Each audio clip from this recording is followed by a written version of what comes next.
Hi guys! Darating ko lang sa bahay after ng long day ng work. So, chika tayo and kailangan natin to. Fishball, kikiam, hotdog, napaibig lang ako. Pero madalas hindi naman namin to binibili. So, okay na kain. Kasi nga, medyo nag-iinarte tayo ngayon. Nag-healthy living style tayo. So anyway, konting realization lang for today's video. Kasi nakakatuwa na hindi ako nagsisi sa klase ko, sa huling klase ko kanina. Kasi nakita na ng bata kung ano yung kung ano yung gagawin para magkaroon ng isang magandang klase.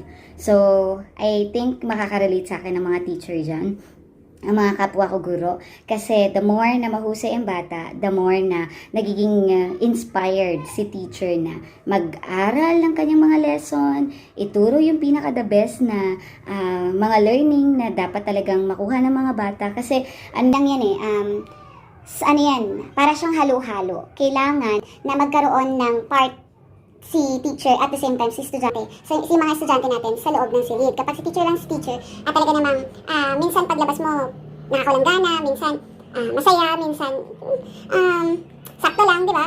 Anyway, lahat naman yan ay part ng buhay natin. Kaya nga lang, ang ganda na matutunan nila na the more pala na nag-aaral kami, yun yung pinaka kinatutuwaan sa klase. No? So, yun, at least natututunan po nila yun na dapat pala nag-aaral sila. Amigado naman kasi sila na minsan hindi sila nag-aaral bago pumasok sa classroom. Kaya pag nakita nila yung disappointment mo, dumadating yung tinatawag natin change dun sa mga sarili nila. Kasi, the more pala nag-aaral kami, the more na masaya yung klase. The more na nag-enjoy si ma'am. Nakikipagbiruan si ma'am. Kasi nga, nandun merong ugnayan yung dalawa. Diba?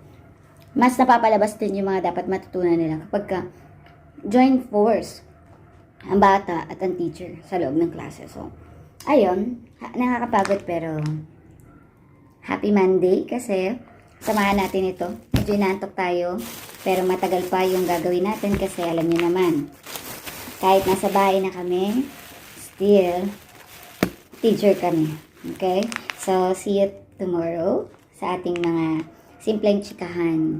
Ang 3 minuto na kaunting refleksyon para lang ibahagi ko sa inyo. So anyway, Daily Dose of a Teacher ang pangalan ng ating YouTube channel. And do not forget to like, subscribe dito sa channel na to kasi kukwentuhan natin at ipapakita natin na marami talaga tayong gawa.